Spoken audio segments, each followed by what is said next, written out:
Dr. Tom Pritchard, and you're listening to Top Rope Reality.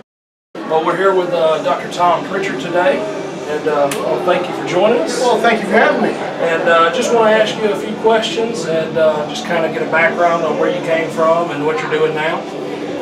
Well, it's where I came from is a big issue, I guess. I think growing up in Houston, Texas was really a great advantage for me at the time because I had a great promoter like Paul Bosch who put on great wrestling cards every Friday night. We had the opportunity to go see wrestling at its best with guys like Johnny Valentine, Wahoo McDaniel, Jose Lothario, and we got people coming in from all over the country and all over the world like Superstar Billy Graham, Bruno Sammartino, and some of the best during the 70s and 80s, which afforded me to see some of the greatest every Friday night.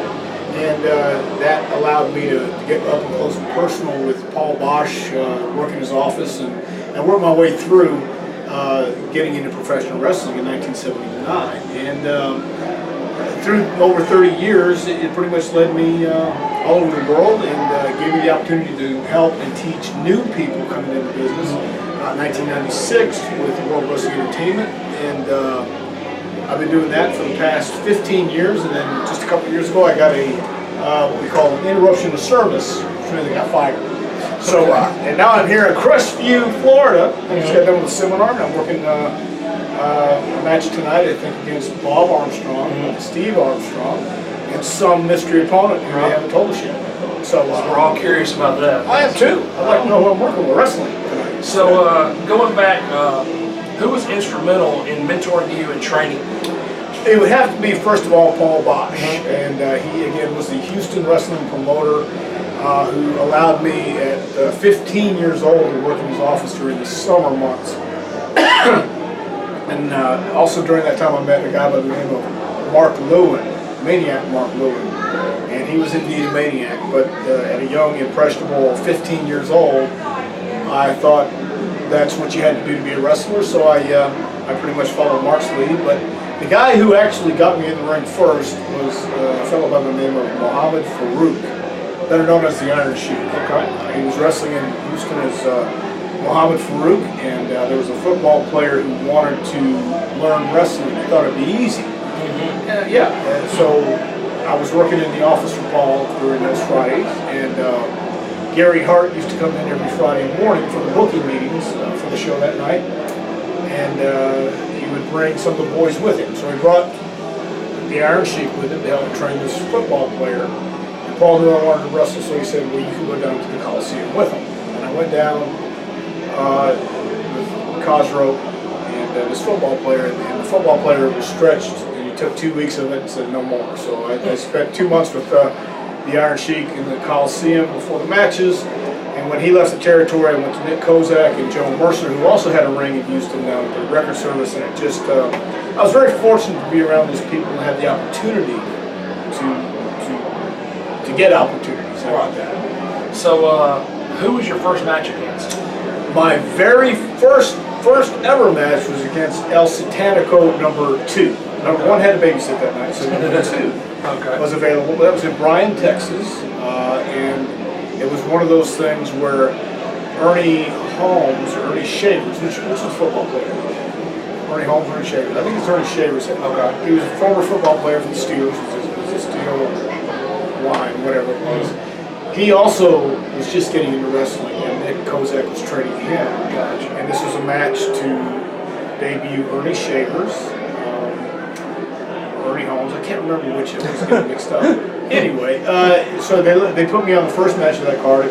Paul gave his blessing and went from there. But my second match ever was against Jonathan Boyd, Lord Jonathan Boyd in Louisiana. And anyway, took off from there. All right. So, as we all know, you and your brother are both in the business. Did y'all both start with Paul Bosch, or did he start a different way?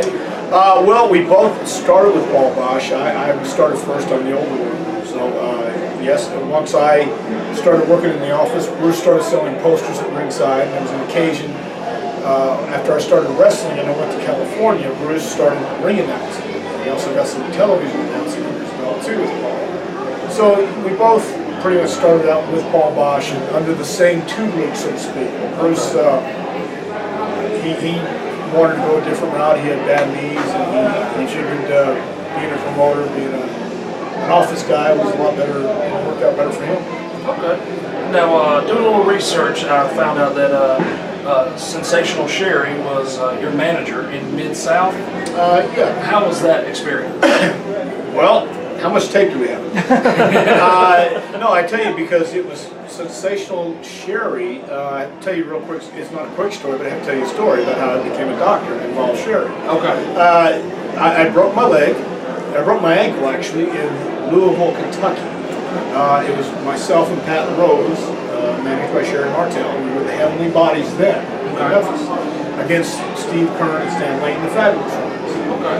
Stan came over and knocked me off the apron one night, and I fell down on the floor and twisted my ankle. I just thought I twisted, but I actually heard it snap.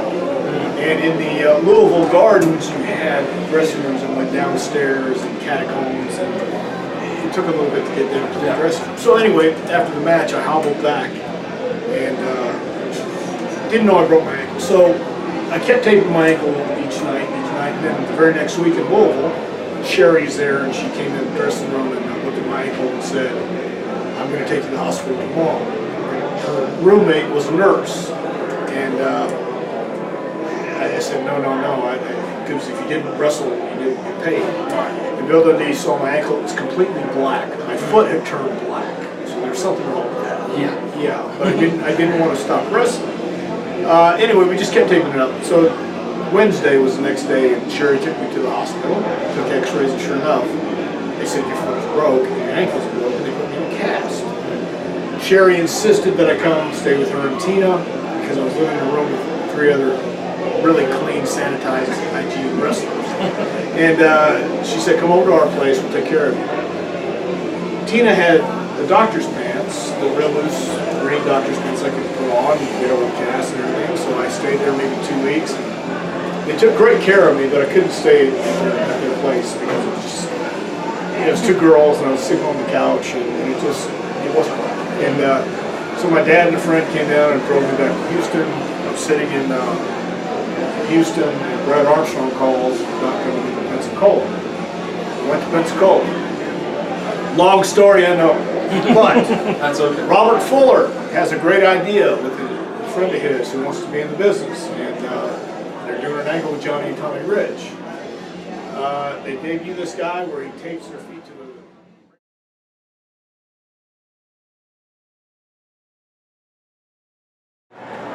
My name's Tessa Blanchard, and you're watching Top Rope Reality. Go ahead. All right, and so we are here with an interview with Tessa Blanchard. Thank you for joining us. Pleasure to be here. Got a few questions for you. Just when did you start watching wrestling? As a baby girl, I grew up kind of around it, having it on TV, Raw, SmackDown, anything WWE, because my dad, it's always been in the family, so at a very young age. So with it being a family thing, who is your favorite wrestler growing up? Truthfully, when I first started to watch it, it was kind of just people fighting on TV. But when I started to actually grasp it, my favorite wrestler was Beth Phoenix.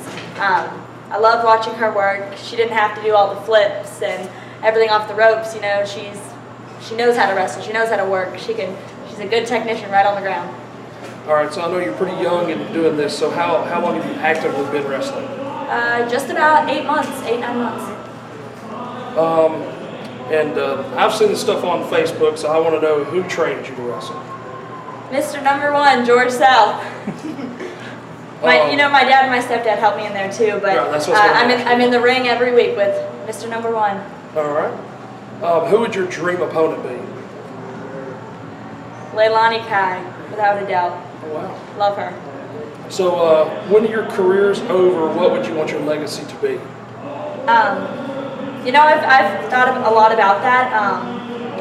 My dad has worked his whole life to build his legacy, and he's kind of handing it to me right now. I want to be able to leave the same kind of mark in the business that he did. I don't want to have him hand me something of that stature and be able to hand him nothing in return. I want to leave as much of a mark as he did. Okay. And I'm going to kind of do a few word associations, just 1 or 2 words of what you think about those people. Sure. Okay. One would be The Rock. Yes. smell what the Rock is cooking. Oh goodness, I love him. I loved him first as an actor, and then as a wrestler. He is over. He is over. All right, and then someone you should know very well. What do you think about Tully Blanchard? I love him. Love him. Love him. Love him. He's the best dad in the world. You know, I don't look at him as a superstar. I look at him as the guy that snores and rubs my feet and watches golf and listens to Delilah at night. And your stepdad, Magnum TA. He is like a giant teddy bear. He's helped raise me. He's been a huge factor in my life. Mentored me, counseled me, supports me unbelievably. Love him as well. All right. Well, this has been the interview with Tessa Blanchard. We want to thank you for joining us. Thank you so much. And good luck in your match later on at the Brad Armstrong Memorial Show. Chastity Taylor, I'm coming for you.